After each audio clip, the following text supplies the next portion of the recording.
اسرائیل کو تسلیم نہ کرنا یہ اللہ کے قرآن کے احکام ہیں۔ اگرچہ عقل کو سمجھ نہ آئے، مومن کو سر تسلیم خم کرنا چاہیے۔ فائدہ اسی میں ہے جو ہمارے نبی علیہ السلام فرما گئے ہیں۔ ادھر جنگ کا ذکر ہے اور ادھر سنگ کا ذکر کر رہے ہیں۔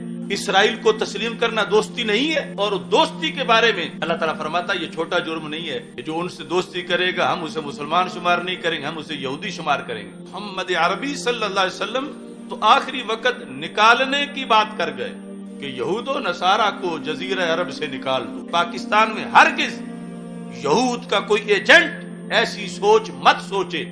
یہ کس طرح ان پہ اعتماد کیا جا سکتا ہے؟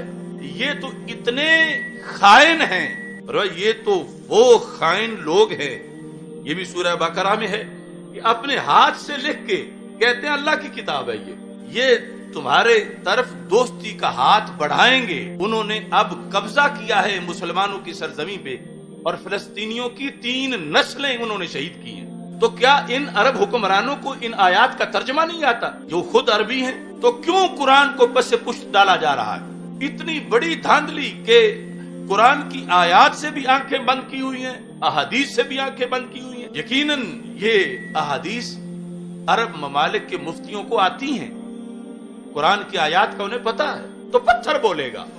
اگر یہودی درخت کے پیچھے چھپا ہے تو درخت بولے گا، کیا کہے گا؟ یا مسلم یا عبداللہ ھذا یہودی خلفی تعال فاقتلہ۔ اے مسلمان، اے اللہ کے بندے، یہ میرے پیچھے یہودی چھپا ہوا ہے، اس کو قتل کر دے۔ کہیں گے اس جلالی کو کیا زیادہ پتا ہے؟ امام مسجد حرام کو پتا نہیں ہے؟ جامعۃ الازہر کے مفتی کو کیا پتا نہیں ہے؟ تو یہ نہیں دیکھیں گے کہ ان کا ریموٹ کنٹرول کس کے ہاتھ میں ہے۔ رب اشرح لی صدری ویسر لی امری واحلل عقدۃ من لسانی یفقہوا قولی۔ رضیت باللہ ربا وبالاسلام دینا وبمحمد صلی اللہ علیہ وسلم نبیا ورسولا۔ اللہ اکبر اللہ اکبر اللہ اکبر، لبیک لبیک لبیک یا رسول اللہ صلی اللہ علیہ وسلم۔ الحمد للہ رب العالمین، والصلاة والسلام علی خاتم النبیین سید الاولین والآخرین وعلی آلہ واصحابہ اجمعین۔ اما بعد فاعوذ باللہ من الشیطان الرجیم، بسم اللہ الرحمن الرحیم۔ قل موتوا بغیظکم، صدق اللہ العظیم وصدق رسولہ النبی الکریم الامین۔ ان اللہ وملائکتہ یصلون علی النبی یا ایھا الذین آمنوا صلوا علیہ وسلموا تسلیما۔ الصلاۃ والسلام علیک یا سیدی یا رسول اللہ وعلی آلک واصحابک یا حبیب اللہ۔ الصلاۃ والسلام علیک یا سیدی یا خاتم النبیین وعلی آلک واصحابک یا خاتم المعصومین۔ مولاي صل وسلم دائما ابدا علی حبیبک خیر الخلق کلہم، منزہ عن شریک فی محاسنہ وجوہر الحسن فیہ غیر منقاسم۔ محمد تاج رسل اللہ قاطبۃ، محمد صادق الاقوال والکلم، محمد ذکرہ روح لانفسنا، محمد شکرہ فرد علی الامم۔ رب صل وسلم دائما ابدا علی حبیبک خیر الخلق کلہم۔ اللہ تبارک و تعالی جل جلالہ وعم نوالہ واتم برہانہ وعظم شانہ وجل ذکرہ وعز اسمہ کی حمد و ثنا، اور حضور سرور کائنات، مفخر موجودات، باعث تخلیق کائنات، قائد المرسلین خاتم النبیین احمد مجتبی جناب محمد مصطفیٰ صلی اللہ علیہ وآلہ وصحبہ وبارک وسلم کے دربار گہربار میں ہدیہ درود و سلام عرض کرنے کے بعد السلام علیکم ورحمۃ اللہ وبرکاتہ۔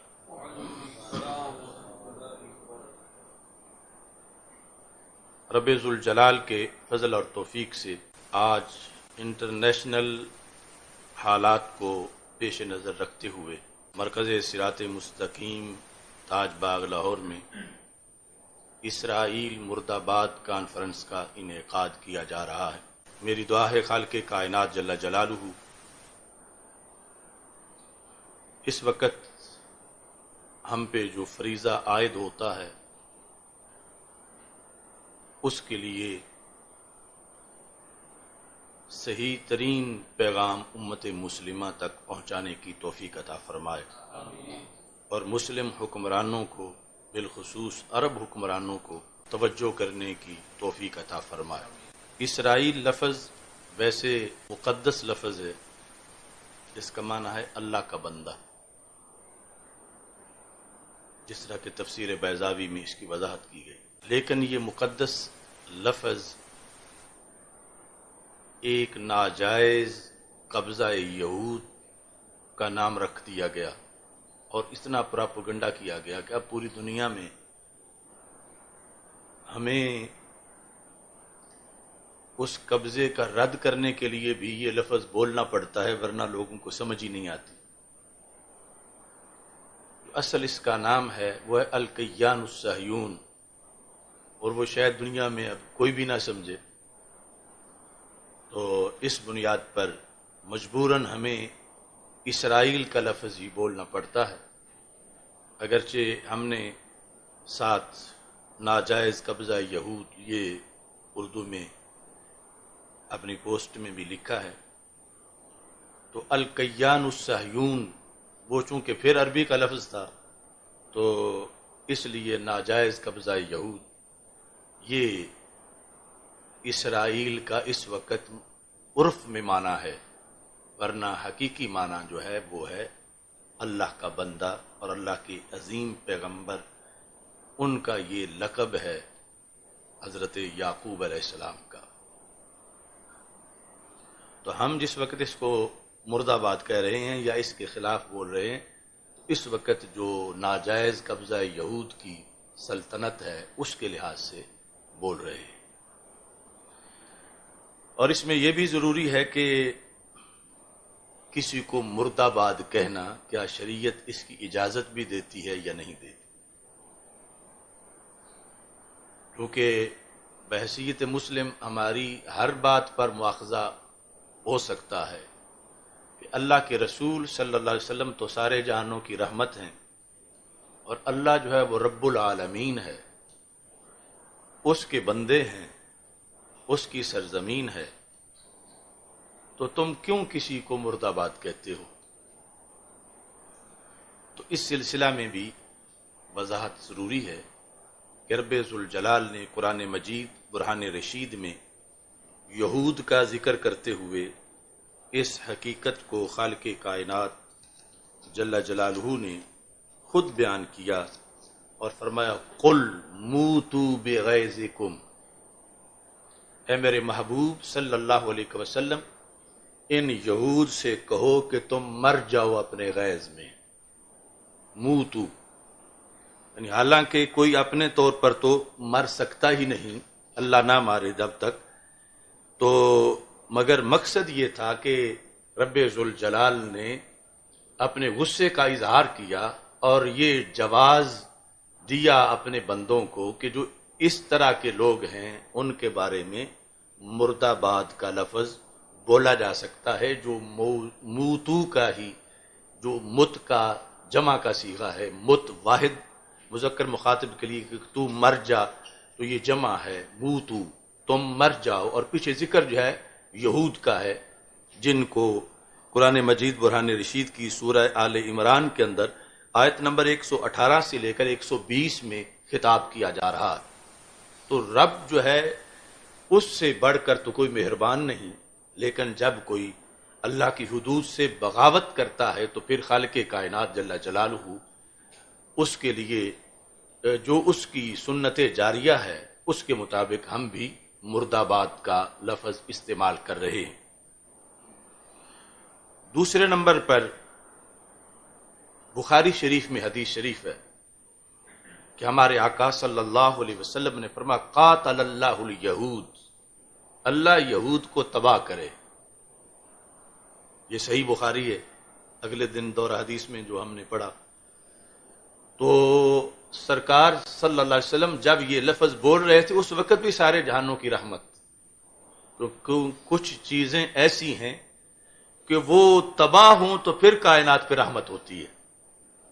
تو رسول پاک صلی اللہ علیہ وسلم نے اس واسطے یہود کے بارے میں فرمایا قاتل اللہ الیہود، رب انہیں قتل کرے، یعنی رب انہیں تباہ کرے، یا اگلا مرادی معنی کہ اللہ اپنی رحمتیں ان سے دور رکھے۔ تو یہ اللہ تعالیٰ کے بعد رسول پاک صلی اللہ علیہ وسلم کا بھی فرمان ہے۔ یعنی آج جب لوگ ان سے محبت، مودت اور دوستی کے لیے آگے بڑھ رہے ہیں تو انہیں یہ سوچنا چاہیے کہ قرآن کیا کہہ رہا ہے اور رسول پاک صلی اللہ علیہ وسلم کا فرمان کیا کہہ رہا ہے۔ باقی مثلا اب جو اسرائیل جس جگہ کی ایک سٹیٹ بنی ہوئی ہے، تاریخ میں دلائل سے ثابت ہے کہ کبھی بھی فلسطین یہود کا وطن نہیں تھا۔ وہ جب مسلط ہوئے تھے اسلام سے پہلے تو غاصبانہ قبضہ انہوں نے ایک بار کیا تھا۔ یہود اور وہ بھی سارے فلسطین پر نہیں ہو سکا تھا اسلام سے پہلے، تو یہ ان کا اصل دیش نہیں ہے کہ آج کوئی کہے کہ یہود جو ہیں وہ تو ان کا اصل یہی علاقہ تھا، ہرگز ایسا نہیں ہے۔ اور پھر مثلا اب جس ایریے پر بولا جا رہا ہے اسرائیل، تو جب ہم کہتے ہیں مرد آباد تو اس سرزمین میں تو ہمارا قبلہ اول ہے، اس سرزمین میں امت مسلمہ کے لیے بڑے مقدس مقامات ہیں، تو مرد آباد کا تعلق اس نظام کے ساتھ ہے جو وہاں سٹیٹ بنائی گئی ہے۔ وہ سرزمین کے لیے یہ دعائے نقصان نہیں ہے، اور اس کی بھی دلیل بخاری شریف میں موجود ہے کہ رسول پاک صلی اللہ علیہ وسلم نے جب خیبر فتح کیا تو مدینہ منورہ سے تھوڑے فاصلے پر ہی تھا اور عرب کی سرزمین تھی، وہی جس کے فضائل ہیں، لیکن بخاری شریف میں ہے کہ ہمارے آقا صلی اللہ علیہ وسلم نے یہ نعرہ بلند کیا اللہ اکبر خاربت خیبر۔ اللہ اکبر خاربت کا مطلب ہے تباہ ہو گیا، خراب ہو گیا، جو جس اردو میں ہم جو بولتے خاربت خیبر، تو حالانکہ وہی خیبر تو سرزمین عرب کا ایک حصہ ہے اور اس کے سرزمین عرب کی بڑی فضیلت ہے، اور پھر وہی اسلام میں واپس اس کا قبضہ لیا جا رہا تھا۔ تو خاربت خیبر سے مراد وہاں جو مسلط نظام تھا اس کے لحاظ سے یہ تھا کہ اب یہاں سے جو سٹیٹ بنی ہوئی تھی یہود کی اور قبضہ جو تھا وہ ختم ہوا۔ یہ نعرہ لگا کر رسول پاک صلی اللہ علیہ وسلم نے پہلے ہی یہ بات واضح فرما دی۔ اسی طرح ہی جب ہم کہتے ہیں انڈیا مرد آباد تو ہم سرزمین بھارت یا وہاں ہمارے تو بڑے بڑے مذہبی روحانی مقامات ہیں تو ان کی طرف نسبت نہیں ہوتی، نسبت اس نظام کی طرف ہوتی ہے کہ جو نظام وہاں پہ مسلط ہے۔ تو یہ تو گفتگو تھی کانفرنس کے نام کے لحاظ سے کہ اسرائیل مرد آباد میں اسرائیل سے مراد کیا ہے اور مرد آباد کہنا کس طرح جائز ہے۔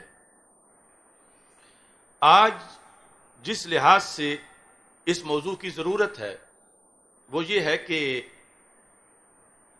اسرائیل جو ایک غاصبانہ سٹیٹ ہے، اب اس کو تسلیم کرنے کی ایک تحریک چلی ہوئی ہے۔ ٹرمپ نے اپنے دور میں اس سلسلہ میں بہت ظلم کیے اور بیت المقدس کو اس نے اپنے عہد میں اسرائیل کا کیپٹل قرار دیا، حالانکہ بیت المقدس ہمیشہ فلسطین کا دارالخلافہ تھا اور مسلمانوں کا قبلہ اول ہے، اور رسول پاک صلی اللہ علیہ وسلم نے جہاں پر انبیاء کرام علیہ السلام کو جماعت کرائی اور معراج پر تشریف لے گئے۔ ٹرمپ کا جو یہودی داماد تھا، اس کے ذریعے سعودی عرب کے محمد بن سلمان، جو اب تمام کرتا دھرتا ہے اس سلطنت کا، اس کی ذہن سازی کی گئی اسرائیل کو تسلیم کرنے کے لحاظ سے، اور اس طرح یہ نام نہاد تحریک جو ہے تیز ہوئی، اور پھر سعودی عرب نے رد عمل دیکھنے کے لیے پھر دوسری اپنی زیر نگین ریاستوں سے تسلیم کروایا کہ امت کیا کہتی ہے، اور خود اگرچہ اب وہ کام ان کا خفیہ طور پر سارا مکمل ہو چکا ہے اعلان کرنے کا، لیکن بظاہر ابھی تک اعلان نہیں کیا، مگر وہ مکمل طور پر اس بات پر پہنچ چکے ہیں کہ معاذ اللہ وہ اعلان کریں، اور وہی پھر پاکستان پر بھی دباؤ ڈال رہے ہیں کہ اسرائیل کو تسلیم کرنا چاہیے۔ پاکستان کے پاسپورٹ پہ لکھا ہوا ہے، ہر پاکستانی جو حاصل کرتا ہے، کہ سوائے اسرائیل کے یہ ہر ملک میں جانے کے لیے کام دیتا۔ قائد اعظم محمد علی جناح آپ نے یہ کہا تھا کہ جب تک اسرائیل فلسطینیوں کے جو حقوق ہیں ان کے لحاظ سے ادائیگی نہیں کرتا اور فلسطینیوں پر جو ظلم ہو رہا ہے اس سے پیچھے ہاتھ نہیں کھینچتا، ان کے علاقے واپس نہیں کرتا، اس وقت تک ہم اسرائیل کو تسلیم نہیں کریں گے۔ اب جو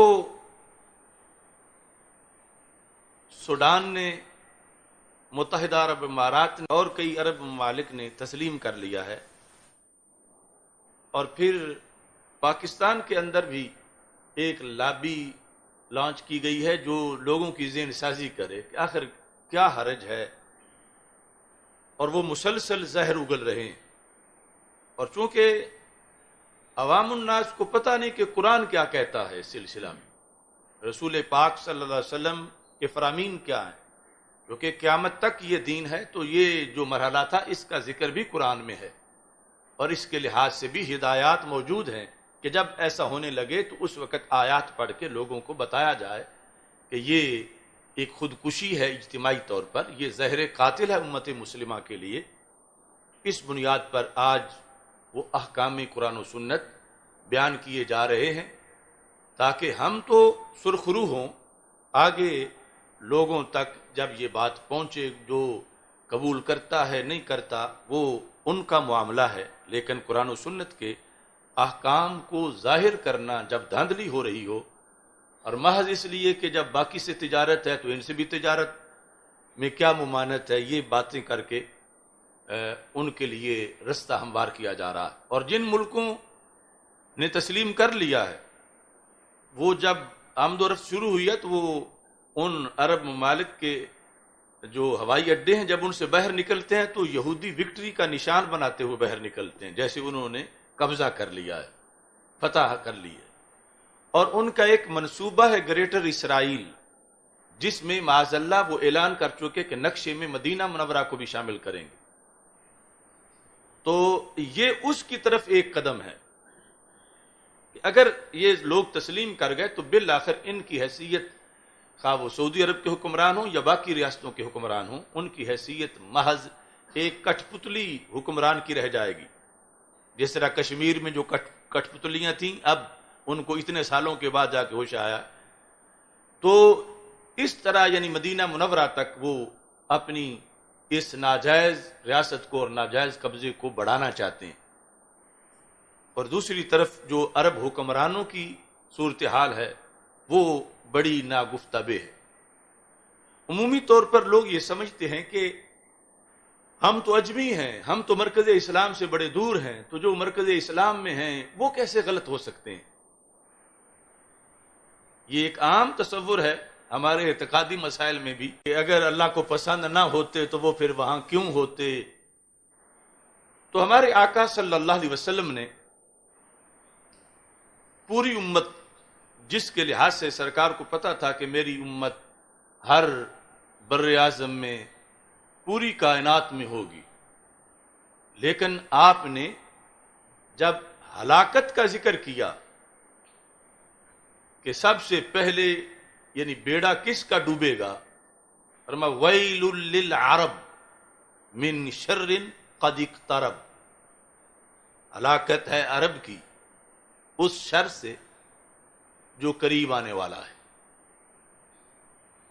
تو چونکہ آپ کی نگاہیں تو دیکھ رہی تھیں، یعنی آج ہم دیکھتے ہیں کہ اجمی جو ہیں وہ ابھی ڈٹے ہوئے کہ ہم تسلیم نہیں کریں گے، اور عرب کی کئی سلطنتیں تسلیم کر چکی ہیں اور پھر آگے دوسروں پر بھی وہ دباؤ ڈال رہے ہیں۔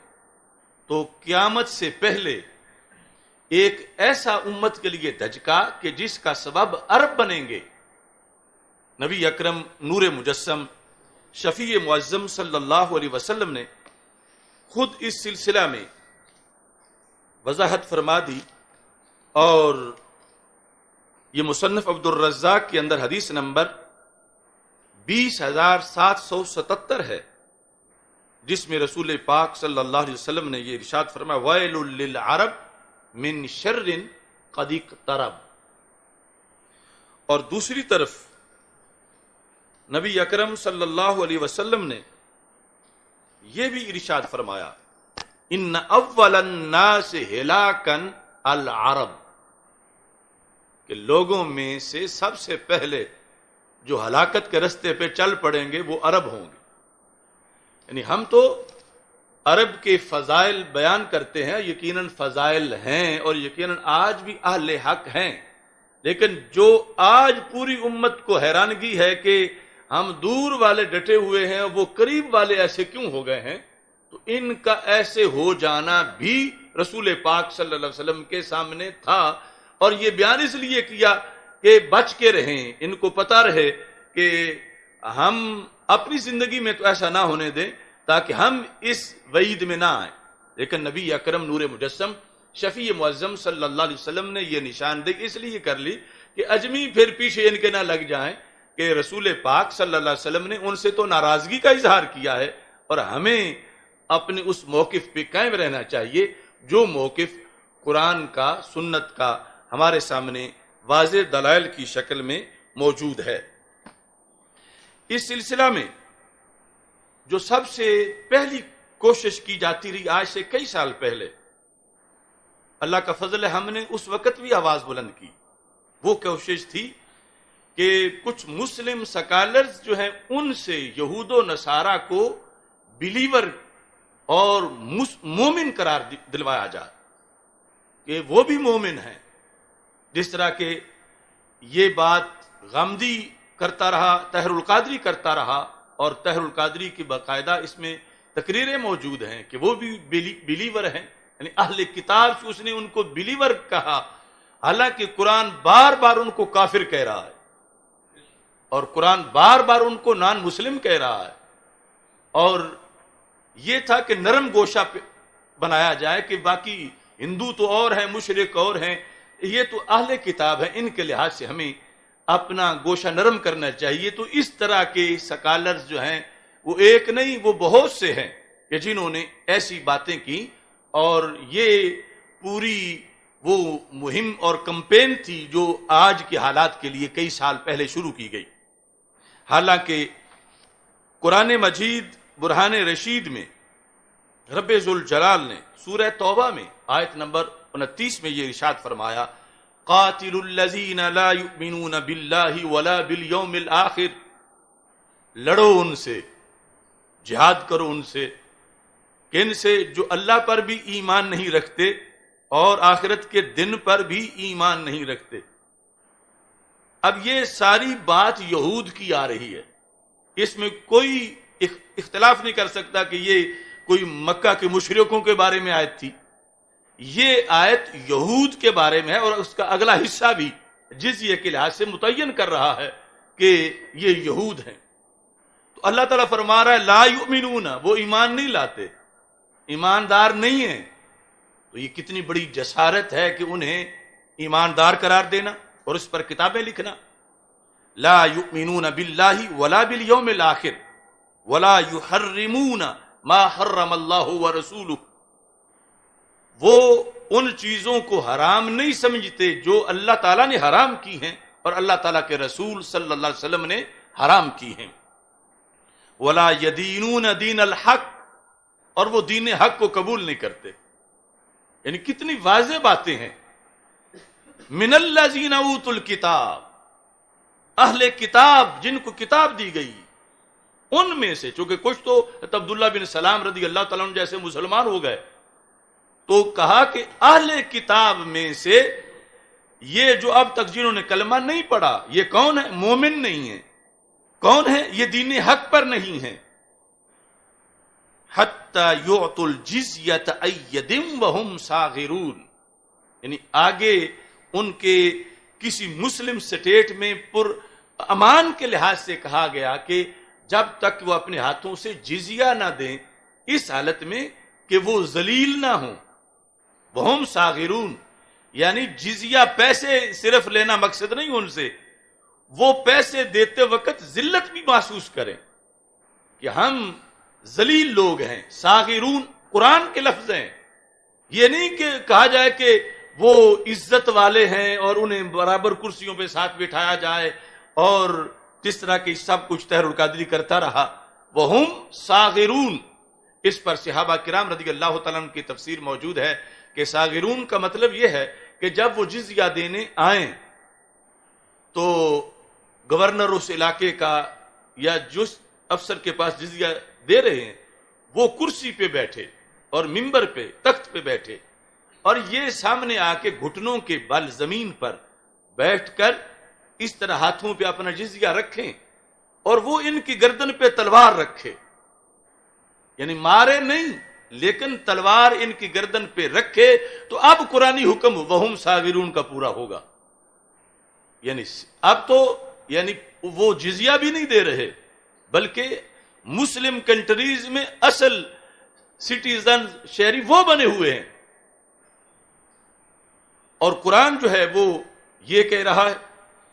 اور دوسرے مقام پر رب ذوالجلال سورہ مائدہ میں یہ ارشاد فرماتا ہے، انہوں نے رسول پاک صلی اللہ علیہ وسلم سے کوئی فیصلہ کروانا چاہا تو اللہ فرماتا وَكَيْفَ يُحَكِّمُونَكَ وَعِنْدَهُمُ التَّوْرَاتُ، آپ سے کیسے فیصلہ کرواتے ہیں؟ ان کے پاس تورات جو ہے فِيهَا حُكْمُ اللَّهِ، جس میں اللہ کا حکم ہے، ثُمَّ يَتَوَلَّوْنَ مِن بَعْدِ ذَلِكَ، پھر اس کے بعد یہ پھر جاتے ہیں، وَمَا أُولَئِكَ بِالْمُؤْمِنِينَ، یہ مومن نہیں ہے۔ اب اس بندے کا کتنا ہاضمہ تیز ہے، مسلمان بھی کہلواتا ہے اپنے آپ کو، پھر اپنے منہ شیخ الاسلام بھی کہلواتا ہے، یا اس طرح کے غامدی اس طرح کے لوگ جو ہیں کہ اللہ تعالیٰ فرما رہا ہے وَمَا أُولَئِكَ بِالْمُؤْمِنِينَ، یہ بچے کو یہ ترجمہ آتا ہے کہ وہ مومن نہیں ہیں، ما نافیہ ہے، تو کیسے ان کو مومن قرار دے کر امت کے اندر یہ ایک ان کے لیے نرم گوشہ پیدا کیا جاتا رہا۔ خالق کائنات جل جلالہ نے قرآن مجید برہان رشید میں غیرت دلائی مسلمانوں کو، اور اس غیرت کے لحاظ سے اللہ تعالیٰ نے ارشاد فرمایا جو سورہ ممتحنہ میں آیت نمبر 1 اور 2 میں ہے۔ اللہ تعالیٰ فرماتا ہے یا ایھا الذین آمنوا لا تتخذوا عدوی وعدوکم اولیاء، میرے اور اپنے دشمنوں کو دوست نہ بناؤ، میرے بھی وہ دشمن ہیں اور تمہارے بھی وہ دشمن ہیں۔ یہ آیت بھی یہود کے لحاظ سے ہے، اور خالق کائنات جل جلالہ نے آج کے جو معاملات ہیں ان کے لحاظ سے اس وقت فرما دیا کہ یہ تم سے دوستی کرنا چاہیں گے، یہ تمہارے طرف دوستی کا ہاتھ بڑھائیں گے، لیکن تمہیں میرا یہ حکم یاد رکھنا چاہیے کہ جب وہ تمہارا قرآن نہیں مانتے تمہارے دوست کیسے ہو سکتے ہیں؟ جب وہ تمہارے رسول علیہ السلام کا کلمہ نہیں پڑھتے تو تمہارے دوست کیسے ہو سکتے ہیں؟ وہ جتنا بھی تمہیں لالچ دیں کہ ہم اتنی گرانٹ دیں گے، ہم اتنی تجارت میں تجھے اس قدر اپنی طرف سے چھوٹ دیں گے، تو اللہ تعالیٰ نے قرآن مجید برہان رشید میں ارشاد فرمایا تلقون الیہم بالمودہ، تم ان سے پیار کرنا چاہتے ہو، وَقَدْ كَفَرُوا بِمَا جَاءَكُم مِّنَ الْحَقِّ، حالانکہ وہ ہیں جنہوں نے تمہارے پاس آنے والے حق کو قبول ہی نہیں کیا. یعنی وہ جو تمہارے پاس حق ہے، عقیدہ توحید، عقیدہ رسالت، قرآن مجید، وہ تو نرم نہیں ہوئے کہ اس کو تسلیم کریں، اور تم جو ہو تلقون الیہم بالمودہ، ان سے پیار کی باتیں کرتے ہو. یعنی صرف ان سے دوستی کا آغاز، اگرچہ وہ قبضہ نہ کیے ہوئے ہوں، قرآن نے تو وہ بھی حرام قرار دیا، اور انہوں نے اب قبضہ کیا ہے مسلمانوں کی سرزمین پہ، اور فلسطینیوں کی 3 نسلیں انہوں نے شہید کی ہیں. اتنا ظلم کیا ہے. اسرائیل مرد آباد، اسرائیل مرد آباد، اسرائیل مرد آباد، فلسطین زندہ باد، فلسطین زندہ باد. لبیک لبیک لبیک یا رسول اللہ، لبیک لبیک لبیک یا رسول اللہ، لبیک لبیک. اب یعنی قرآن کہہ رہا ہے کہ تمہیں ان سے پیار کا شوق ہے، محبت کے لیے ہاتھ آگے بڑھا رہے ہو، حالانکہ انہوں نے تو حق تسلیم نہیں کیا، تو تم ہرگز ان کو دوست نہ بناؤ. ایک نہیں کتنی آیات کے اندر اللہ تعالیٰ نے اس بات کو واضح کیا. سورہ مائدہ کے اندر رب ذوالجلال فرماتا ہے، یا ایھا الذین آمنوا لا تتخذوا الیہود والنصارى اولیاء، اے ایمان والو یہود اور نصارہ کو دوست نہ بناؤ. کیوں؟ بعضهم اولیاء بعض، وہ آپس میں ایک دوسرے کے دوست ہیں. یعنی امریکہ اور اسرائیل آپس میں دوست ہیں، وہ تمہارے کبھی دوست نہیں ہو سکتے. اللہ کی دی خبر کیا جھوٹی ہو سکتی ہے معاذ اللہ؟ تو کیا ان عرب حکمرانوں کو ان آیات کا ترجمہ نہیں آتا جو خود عربی ہیں؟ تو کیوں قرآن کو پس پشت ڈالا جا رہا ہے؟ اتنا بڑا جرم، اتنی بڑی بغاوت قرآن سے کی جا رہی ہے، اللہ سے کی جا رہی ہے. اور خالق کائنات جل جلالہ نے اس وقت فرما دیا تھا، وَمَن يَتَوَلَّهُم مِّنكُمْ فَإِنَّهُ مِنْهُمْ، کہ جو ان سے دوستی کرے گا وہ انہی میں سے ہے. وہ مسلمان نہیں ہے، وہ انہی میں سے ہے، یہ قرآن کہہ رہا ہے. تو یہ میرا سوال ہے، کیا اسرائیل کو تسلیم کرنا دوستی نہیں ہے؟ دوستی ہے. اور دوستی کے بارے میں اللہ تعالیٰ فرماتا ہے یہ چھوٹا جرم نہیں ہے کہ جو ان سے دوستی کرے گا ہم اسے مسلمان شمار نہیں کریں گے، ہم اسے یہودی شمار کریں گے. وَمَن يَتَوَلَّهُم مِّنكُمْ فَإِنَّهُ مِنْهُمْ إِنَّ اللَّهَ لَا يَهْدِي الْقَوْمَ الظَّالِمِينَ، اللہ ظالم قوموں کو ہدایت نہیں دیتا.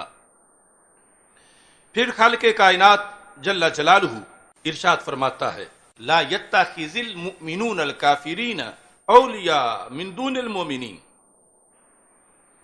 کہ مومنوں کو چھوڑ کے کافروں کو دوست نہ بنائے. یہ ایک علیحدہ وعید ہے کہ آپس میں مسلم ممالک ایک دوسرے کے دشمن بنے ہوئے ہیں، اور ادھر امریکہ اور اسرائیل سے خیر کی توقع رکھتے ہیں، حالانکہ ان سے کبھی بھی خیر کی توقع نہیں کی جا سکتی.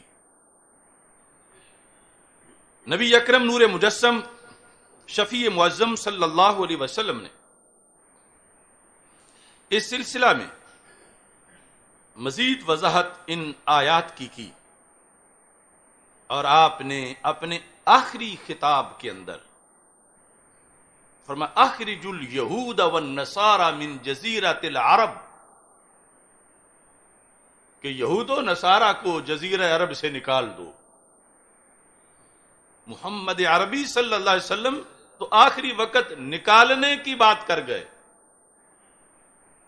خیبر سے تو اس وقت بھی ان کو بحیثیت کرایہ دار کے مزارین کے رکھا گیا، اور حضرت عمر رضی اللہ تعالی عنہ نے پھر ان کو نکالا، اور ان سے یہی تھا کہ جب تک تم یہاں ہماری شرائط مانو گے اس وقت تک رہو گے، اس کے بعد سرزمین عرب جو ہے وہ یہود سے پاک کر دی جائے گی. اور پھر انہیں نکالا گیا باقاعدہ. اس پر انہوں نے اعتراض بھی کیا کہ تمہارے نبی صلی اللہ علیہ وسلم تو ہمیں چھوڑ گئے تھے اور تم اٹھا رہے ہو. تو حضرت عمر رضی اللہ تعالی عنہ نے فرمایا خدا کے دشمنوں مجھے لفظ یاد ہیں رسول پاک صلی اللہ علیہ وسلم کی، یہ سارا مناظرہ بخاری شریف میں ہے، فرمایا جب سرکار نے فرمایا تھا یاد کرو اس وقت کو جب تمہاری اونٹنیاں تمہیں لے کے یہاں سے نکلیں گی اور دور جا کے تمہیں کوئی ٹھکانہ ملے گا، فرمایا میں سرکار کے غیب کی یہ خبر آج بھی یاد رکھے ہوئے ہوں۔ اور اس سے پتہ چلتا ہے کہ یہود کے ساتھ مناظرہ ہو یا کسی کے ساتھ تو اسی فکر پہ کیا جا سکتا ہے جسے اہل سنت کہا جاتا ہے، ورنہ اس دن یہود مناظرہ جیت جاتے، اگر یہ ہوتا کہ ان کو تو کل کی خبر ہی نہیں ہے تو پھر یہ کس طرح کہہ سکتے ہیں؟ تو کل کی خبر، پرسوں کی خبر، قیامت تک کی خبر، یہ سب کچھ ان کے سامنے یوں ہے جیسے ہاتھ کی ہتھیلی پہ رائی کا دانہ ہوتا ہے۔ تو حضرت عمر رضی اللہ تعالی عنہ نے اس حدیث کا حوالہ دے کر ان کو نکالا کہ سرکار تو تمہارے نکلنے کی خبر دے کے گئے ہیں، اور پھر حکم بھی دے دیا اخرج الیہود والنصارى من جزیرۃ العرب۔ تو آج کس منہ سے انہیں خود دعوت دی جا رہی ہے کہ تم عرب میں آ جاؤ، جب سرکار فرما کے گئے کہ میری امت قیامت تک کے لیے جزیرہ عرب ان سے پاک رکھو، یہود سے بھی اور نصارہ سے بھی، اور یہ مستند حدیث ہے، کوئی اس کا انکار نہیں کر سکتا۔ اتنی بڑی دھاندلی کہ قرآن کی آیات سے بھی آنکھیں بند کی ہوئی ہیں، احادیث سے بھی آنکھیں بند کی ہوئی ہیں۔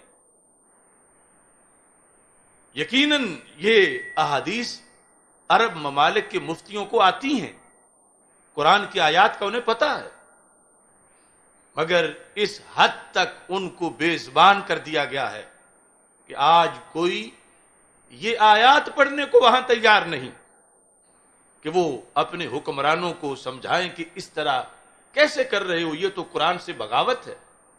اور پھر جب ایک ذہن بنا ہوا ہے کہ جب وہ کر رہے ہیں تو ہمیں پھر کیا حرج ہے، تو ان کا حوالہ دے کر پھر پاکستان میں بات کی جا رہی ہے۔ جس طرح یہ پیچھے لاک ڈاؤن کیا گیا تھا کرونا کے مسئلے پر، انہوں نے کر دیا ہے تو پھر ہمیں کیا ہے؟ ہم نے اس وقت بھی اللہ کے فضل سے اذان حق دی، اور اب اس مسئلے پر بھی یہ دلائل دے رہے ہیں کہ پاکستان میں ہرگز یہود کا کوئی ایجنٹ ایسی سوچ مت سوچے، کیونکہ یہ بغاوت ہے صراحتاً قرآن سے اور بغاوت ہے سنت سے، اور ہمارے جسموں میں جب تک جان رہے گی انشاءاللہ ہم حق کا جھنڈا بلند رکھیں گے کہ ہمارا ایمان ہے، قرآن ہے۔ رب ذوالجلال نے یہ جو دوستی کا مرض تھا، اللہ نے اس وقت یہ جو دوستی کا آج آپشن پیش کیا جا رہا، اور اس کو جو ہے وہ کہا جا رہا ہے کہ یہ بڑا براڈ مائنڈڈ شخص ہے، سکالر ہے، یہ جو دوسرے تو نیرو مائنڈڈ ہیں، تو رب نے اس کو کیا کہا تھا؟ قرآن مجید برہان رشید میں ہے، سورہ مائدہ میں اللہ تعالیٰ فرماتا ہے یہود اور نصارہ کا ذکر کرنے کے بعد فَتَرَ الَّذِينَ فِي قُلُوبِهِم مَرَضٌ، میرے محبوب یا اے مخاطب قیامت تک تم دیکھو گے ان لوگوں کو، کن کو؟ فی قلوبہم مرض، جن کے دل میں بیماری ہے، دل میں بیماری ہے، اگرچہ ہٹے کٹے ہوں، صحت مند ہوں، لیکن دل میں بیماری ہے، جن کے دل میں بیماری ہے، یسارعون فیہم، وہ ان سے دوستی میں جلد بازی کریں گے۔ بیماری والے، بیمار لوگ، یعنی فکری بیمار لوگ ان سے دوستی کرنے میں جلد بازی کریں گے۔ یہ قرآن کی خبر ہے، قرآن کا حکم ہے سورہ مائدہ میں آیت نمبر 52 میں۔ اور پھر جواز کیا پیش کریں گے؟ وہی جو آج پیش کیا جا رہا ہے، کیا؟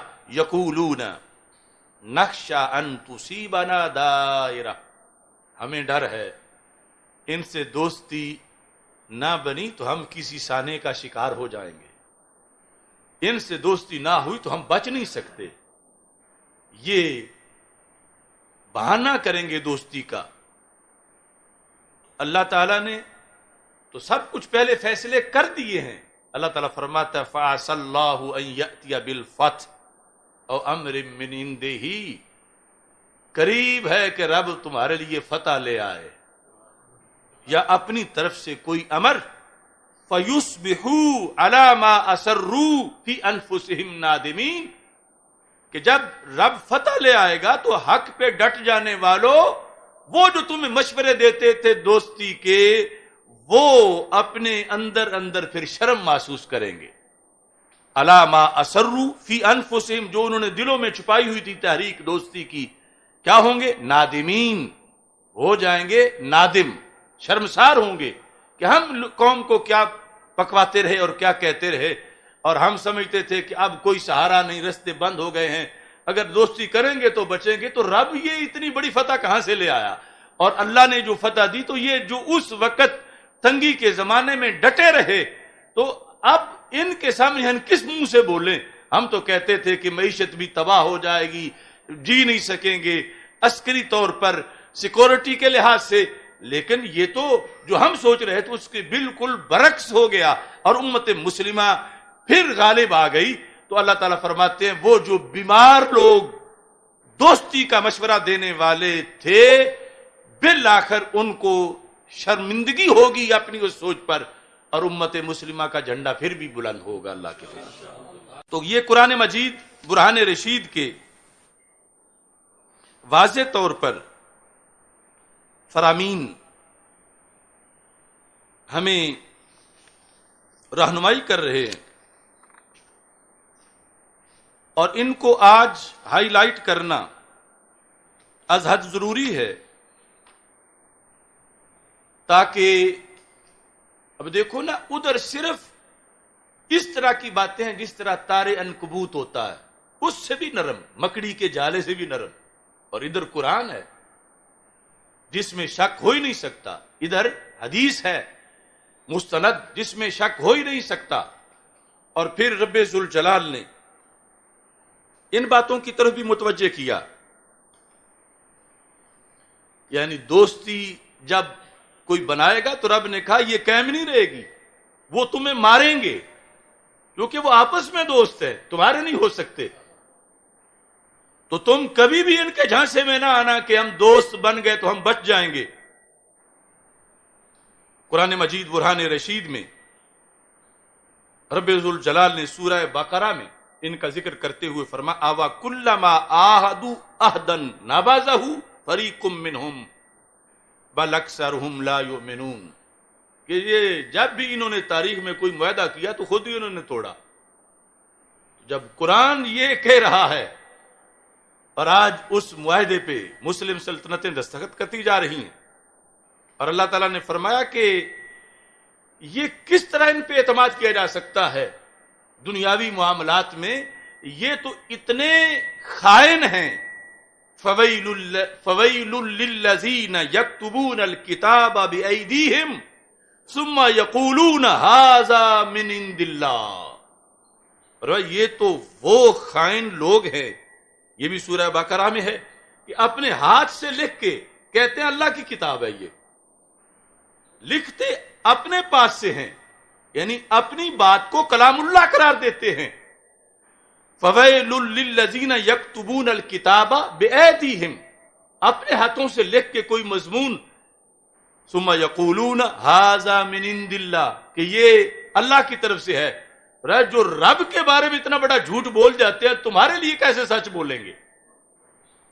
تو تم ان سے بچ کے رہو، کبھی بھی ان کے کسی معاہدے پر کوئی اعتماد نہ کرو. خالق کائنات جل جلالہ نے یعنی یہ ساری باتیں کھول کے جس کے بارے میں بتائیں، فرمایا میرے بھی دشمن ہیں تمہارے بھی دشمن ہیں. تو وہ لوگ کتنے بے وقوف ہیں کہ جن کو رب کہہ رہا ہے کہ فلاں تمہارے دشمن ہیں، اور وہ پھر کہتے نہیں وہ تو ہمارے دوست ہیں، اور ان کے ساتھ دوستی کی معاذ اللہ باتیں کی جا رہی ہیں. خالق کائنات فرماتا ہے سورہ نساء کے اندر من الذین ہادوا یحرفون الکلم عن مواضعہ، کہ یہودیوں کی تو سرشتی یہ ہے کہ یہ کلمات کو اپنی جگہ سے بدلتے ہیں، یعنی رب کے اتارے ہوئے کلام سے یہ بدل دیتے ہیں. تو جو اللہ کے کلام میں خیانت کرتے ہیں، تمہارے معاہدے کیسے ان سے بچے رہیں گے؟ کہ اگر مشکل آئی تو کوئی معاہدہ مسلم ممالک کا انہیں کام نہیں دے سکے گا، اس واسطے کہ وہ سرشت میں خیانت رکھتے ہیں، اور اس خیانت کے لحاظ سے انہوں نے جو ان کا پس منظر تھا اس رب نے بیان کر دیا جس نے پیدا کیے ہیں کہ ان سے بچ کے رہنا، ان کا لکھا ہوا، ان کا معاہدہ، ان کا عہد، اس کی کوئی حیثیت نہیں ہوگی. یہ جب وقت آئے گا ضرور تمہیں ڈنگ ماریں گے اور تم ان سے کبھی بھی بچ نہیں سکو گے. تو اب کوئی قوم ایسی کہ جس کے پاس کتاب نہ ہو وہ تو ان کے جھانسے میں آ جائے، اور جن کے پاس وہ کتاب ہے جو کبھی بدل ہی نہیں سکتی اور جو اللہ کا کلام ہے، ان کو آج یہ چھوٹے موٹے نام نہاد دانشور ورغلا رہے کہ دوستی میں یہ فائدہ ہے، دوستی میں یہ فائدہ ہے، دوستی میں یہ فائدہ ہے. تو وہ ساری باتیں جو ہیں وہ تار عنکبوت مکڑی کے جالے سے بھی زیادہ کمزور ہیں. اور دوسری طرف اسرائیل کو تسلیم نہ کرنا یہ اللہ کے قرآن کے احکام ہیں. یعنی تسلیم کرنا تو درکنار، سوچنا بھی نہیں چاہیے، کیونکہ جس مومن نے یہ سوچ لیا ایمان زائل ہو جائے گا کہ وہ اگر جائز سمجھتا ہے اس چیز کو اور آگے ہو نہیں رہا وہ کام جائز سمجھتا ہے تو جائز سمجھنے سے ہی ایمان تو لٹ جائے گا. اس بنیاد پر یعنی مسلمانوں کو جیتے ہوئے یہ بتانا چاہیے کہ مومن کا جینا اور ہے، کافر کا جینا اور ہے. یہاں تو سوچ پر بھی پابندی ہے.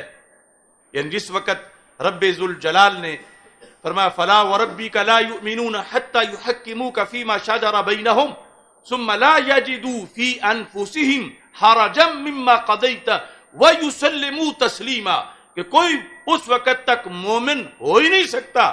کب تک؟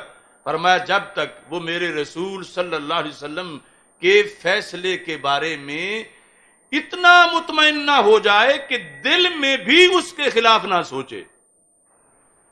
ثم لا یجدوا فی انفسہم، دل میں حرجن، اس کے لحاظ سے کوئی حرج، یعنی زبان پہ تو نہیں لاتا کہ یہ شریعت کا جو حکم ہے اس میں نقصان ہمارا ہو رہا ہے، دل میں سوچتا ہے. تو اللہ تعالیٰ فرماتا ہے یہ دل میں سوچنے والا بھی مومن نہیں ہے.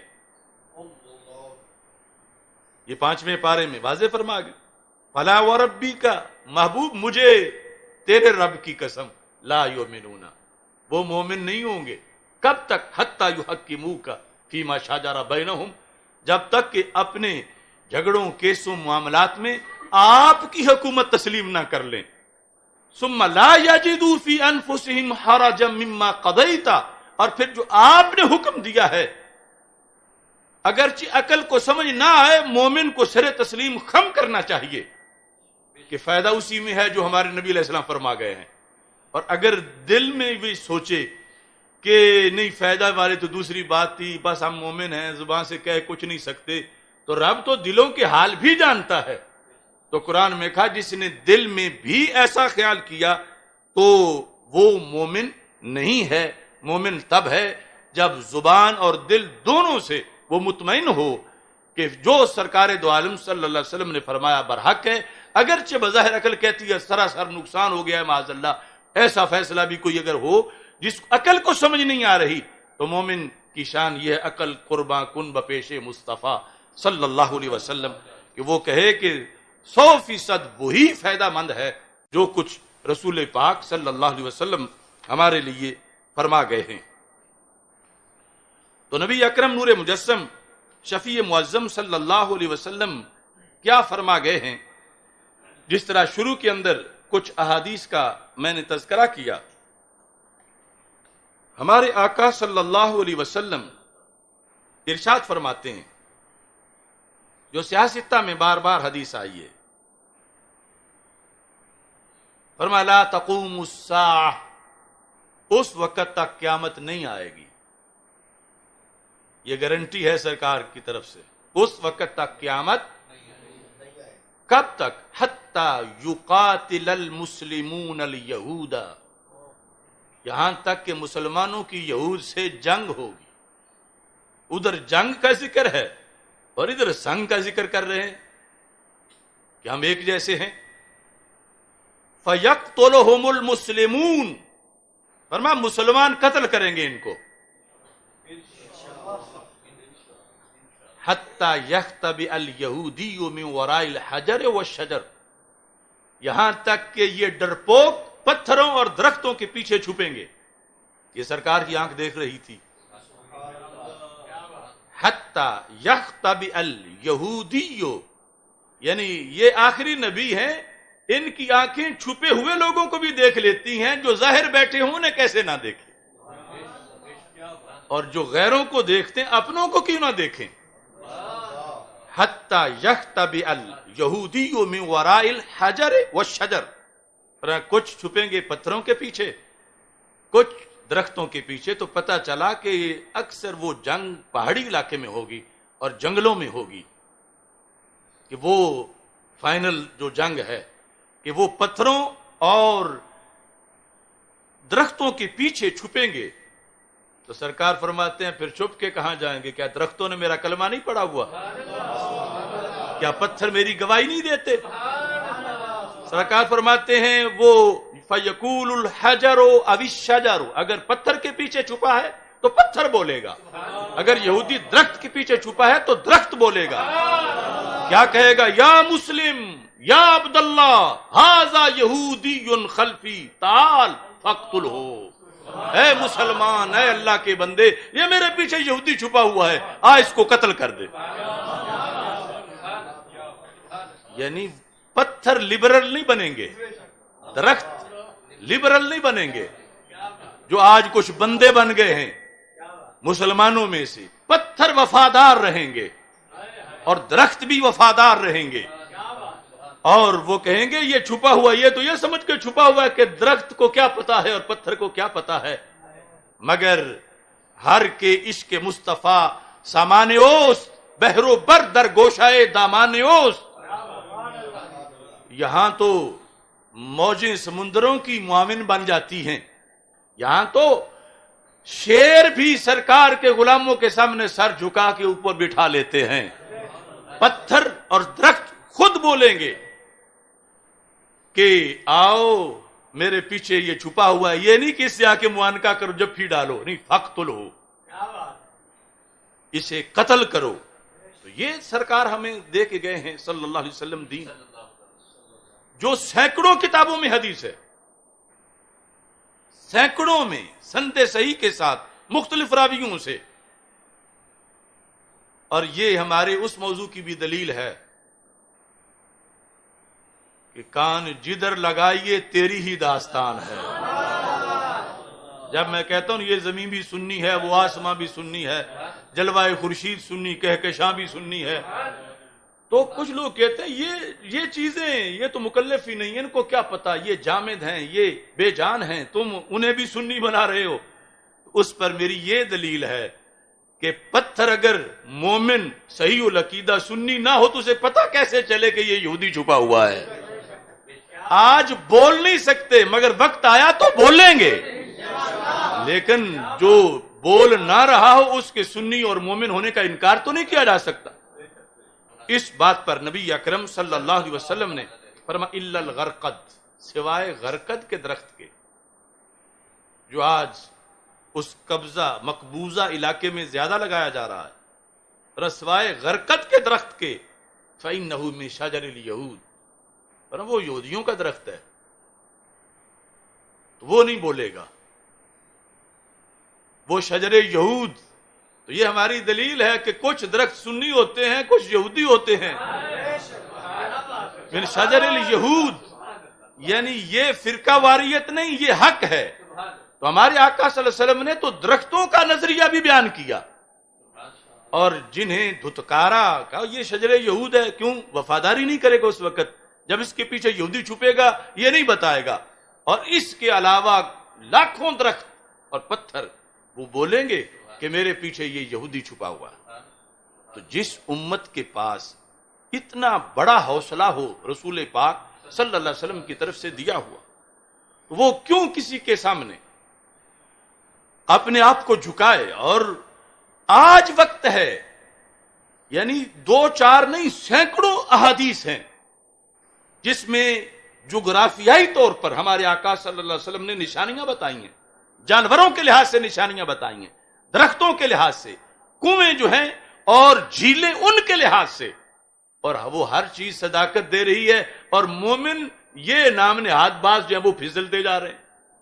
وہ چیزیں اپنے ایمان پر ہیں, اپنے عقیدے پر ہیں, اور دوسری طرف سے معاذ اللہ یہ جو تحریک شروع ہوئی نرم گوشہ یہود و نصارہ کے بارے میں, آج وہ گندی تحریک اپنے بچے نکال رہی ہے, اور اسرائیل کو ماننے کی باتیں پاکستان میں ہو رہی ہیں, اور ادھر عرب مان گئے, اور ادھر پھر سارے وہی حوالے دیں گے سعودی عرب کے کہ کیا وہاں کے لوگوں کو پتہ نہیں دین کا. یہ بڑے مفتی ہیں, کہیں گے اس جلالی کو کیا زیادہ پتہ ہے, امام مسجد حرام کو پتہ نہیں ہے, وہ جامعۃ الازہر کے مفتی کو کیا پتہ نہیں ہے.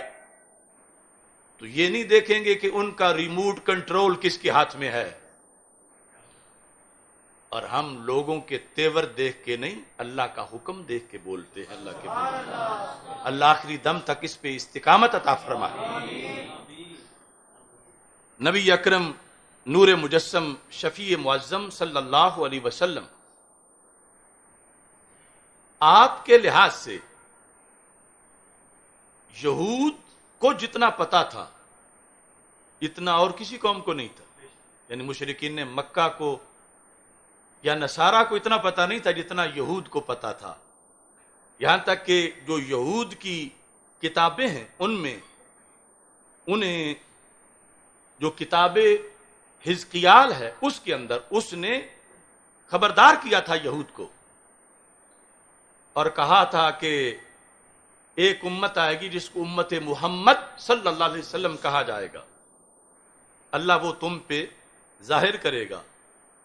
باعثن فیہم نبیّا, ان میں اللہ اپنے نبی صلی اللہ علیہ وسلم کو بھیجے گا. وَيَنزِلُ عَلَيْهِ كِتَابًا, اور اللہ اس عظیم نبی پہ کتاب نازل کرے گا.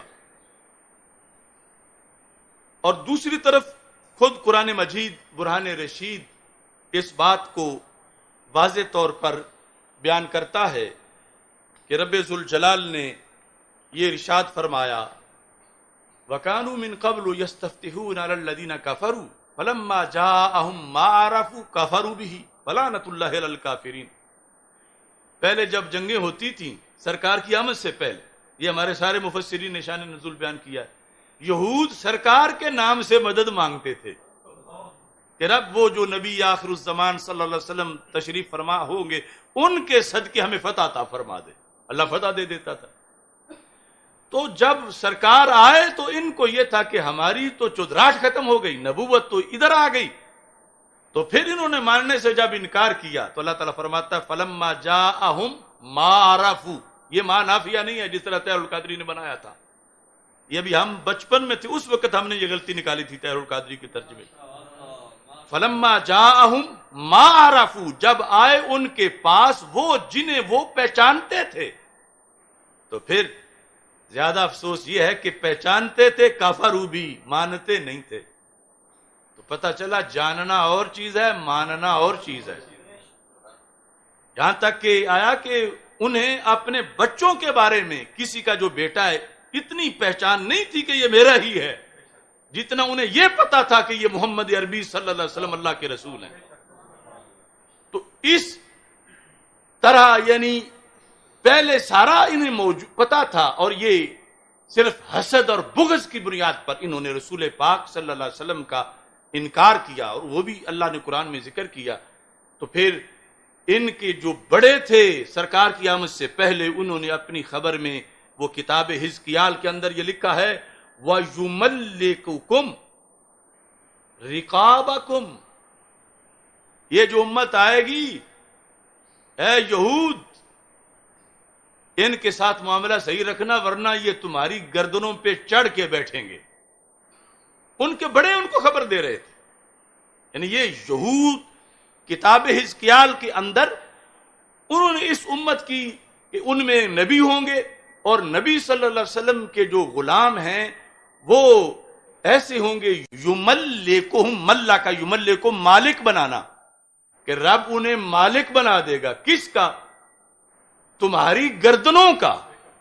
رقابکم, رقاب گردن, رقابکم یعنی وہ جو حقیقی امت ہے, جس طرح پہلے حضرت عمر اور صلاح الدین ایوبی اور پھر آگے جو حالات آ رہے ہیں اس کے لحاظ سے، یعنی یہ تو ان کے بڑوں کو بھی پتا تھا کہ اگر ان کے ساتھ تم کوئی دشمنی جب کرو گے تو ہوشیار رہنا، یہ ایسے لوگ ہیں کہ ان کے بارے میں آسمانی کتابیں یہ بولتی ہیں کہ رب انہیں تمہاری زمینوں کا تو کیا گردنوں کا بھی مالک بنا دے گا۔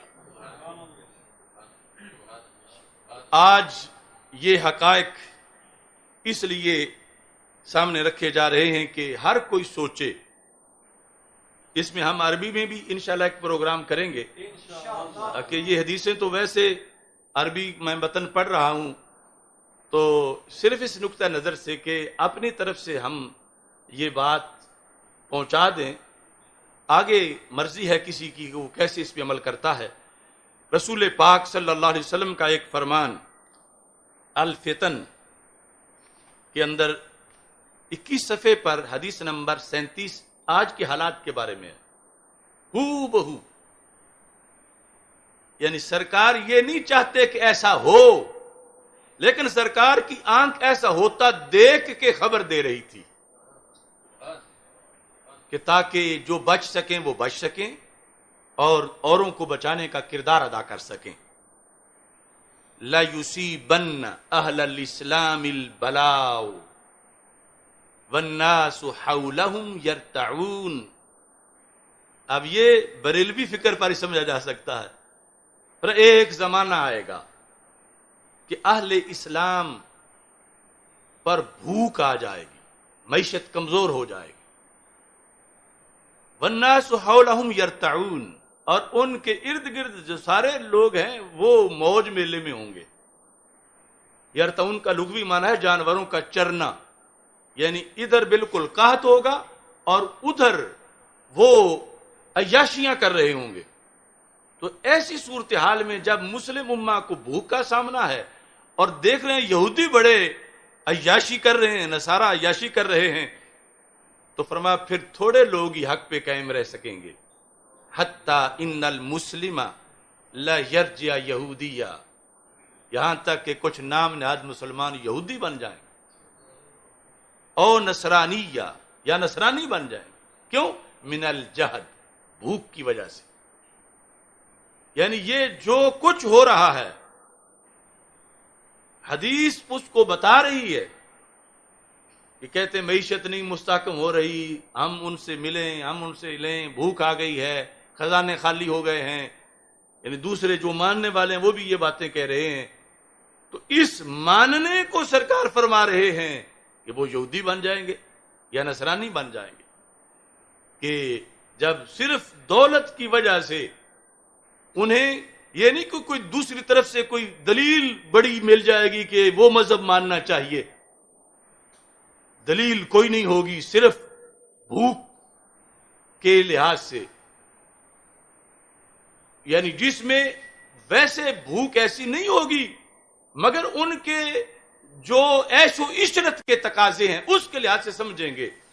اب کیا بھوک ہے سعودی عرب میں، دبئی میں، لیکن انہوں نے جو اپنا ایک معیار بنایا ہوا زندگی کا اس پر قائم رہنے کے لیے وہ یہ سمجھتے ہیں کہ ہم تو مر جائیں گے اگر یہ ایسا نہ کریں، اور اوپر سے امریکہ ان کو تھپکی دے رہا ہے کہ ضرور ایسا کرو۔ ایسے حالات میں مومن، یہ تھا جو رسول پاک صلی اللہ علیہ وسلم نے فرمایا من تمسک بسنتی عند فساد امتی فلہ اجر 100 شہید، کہ ایسے حالات میں جو ڈٹ گیا میرے دین پر اس کو 100 شہیدوں کا ثواب ملے گا۔ تو انشاءاللہ وہ جو رب ذوالجلال کا فرمان ہے حتی یأتی بالفتح، کہ رب ذوالجلال فتح لے آئے گا، حالات بدل جائیں گے، اور یہ سارے سلسلے اس طرح کے ختم ہو جائیں گے۔ تو ہماری اس پر کبھی اعتماد ہے، یعنی 100% میں سے 1% کا کروڑواں حصہ بھی ہمیں یہ تشویش نہیں کہ وہ ان کے پاس پیسے اتنے ہیں، یہود کے پاس اور نصارہ کا یہ ہے وہ ہے۔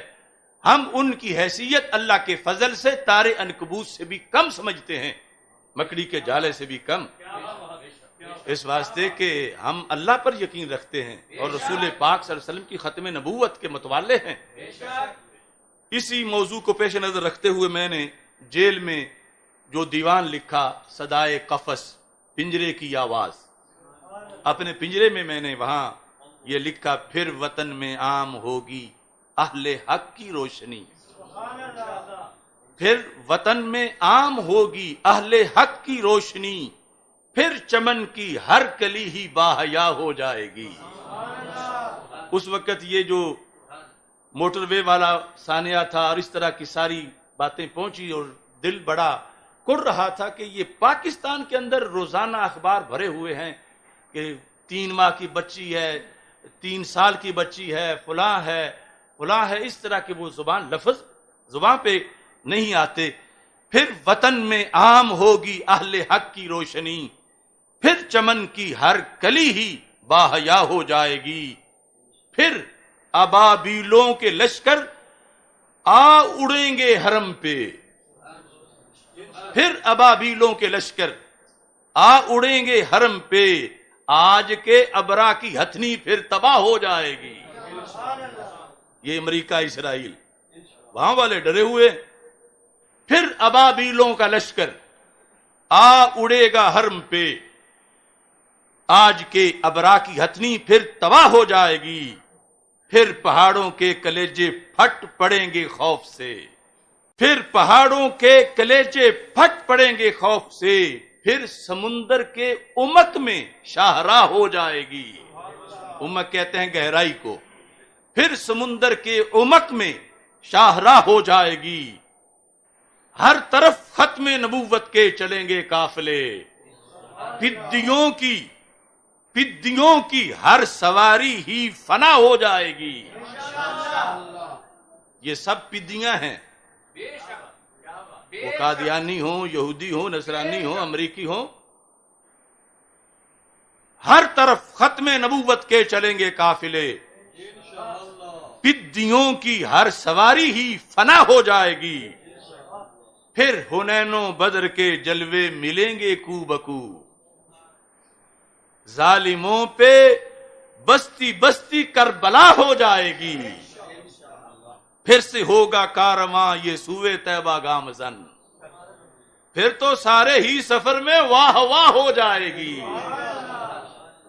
پھر سے ہوگا کارواں یہ سوئے طیبہ گامزن، پھر تو سارے ہی سفر میں واہ واہ ہو جائے گی، پھر در جبریل میں ہو جائے گا اپنا وقوف۔ در جبریل، باب جبریل جو ہے مسجد نبوی شریف، پھر در جبریل میں ہو جائے گا اپنا وقوف، پھر سنہری جالیوں پہ ہر نگاہ ہو جائے گی،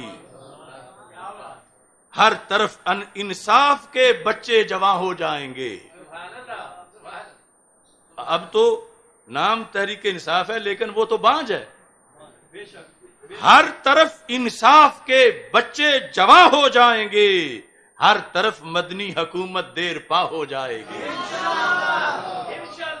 ہر طرف انصاف کے بچے جوان ہو جائیں گے، ہر طرف مدنی حکومت دیر پا ہو جائے گی، ہر نگر میں پھیل جائے گا نظام مصطفیٰ صلی اللہ علیہ وسلم، ہر نگر میں پھیل جائے گا نظام مصطفیٰ، مغربی طرز حکومت خاکے پا ہو جائے گی، نیل کے ساحل پہ پھر محتاط ہوں گے بھیڑیے، نیل کے ساحل پہ پھر محتاط ہوں گے بھیڑیے، شیر سے بکری کو حاصل پھر پناہ ہو جائے گی، بھاگ جائیں گے اندھیرے جذبہ اصحاب سے، آ بسیں گے پھر سویرے آل سے اقطاب سے۔ تو انشاءاللہ ہمارا یہ یقین ہے، اللہ کے فضل سے کسی طرح کی کوئی مایوسی نہیں ہے۔ اگلے پروگرام کے لحاظ سے انشاءاللہ جو ہمارا سلسلہ جاری تھا افکار رضا سیمینارز کا، جو اس ظالم حکومت کی وجہ سے اس سال سفر المظفر میں بالخصوص جو ہوتے تھے نہیں ہو سکے، تو اب 30واں افکار رضا سیمینار، یعنی 29 پہلے ہو چکے ہیں، 30واں افکار رضا سیمینار انشاءاللہ 9 دسمبر کو یہاں مرکز صراط مستقیم میں انعقاد پذیر ہوگا۔ یہ جو بدھ آ رہا ہے اس بدھ کو، اور 11 دسمبر جو اگلا جمعہ ہے وہ انشاءاللہ مناظر اسلام مفتی محمد عابد جلالی صاحب قدس سر العزیز کا جو مرکز ہے جیا بگا شریف میں، اس میں غوث اعظم کانفرنس ہوگی، یعنی جمعے کے وقت وہاں انشاءاللہ پروگرام ہوگا۔ اللہ تعالی ہم سب کو اپنی خصوصی عافیت عطا فرمائے۔ وآخر دعوانا ان الحمد للہ رب العالمین۔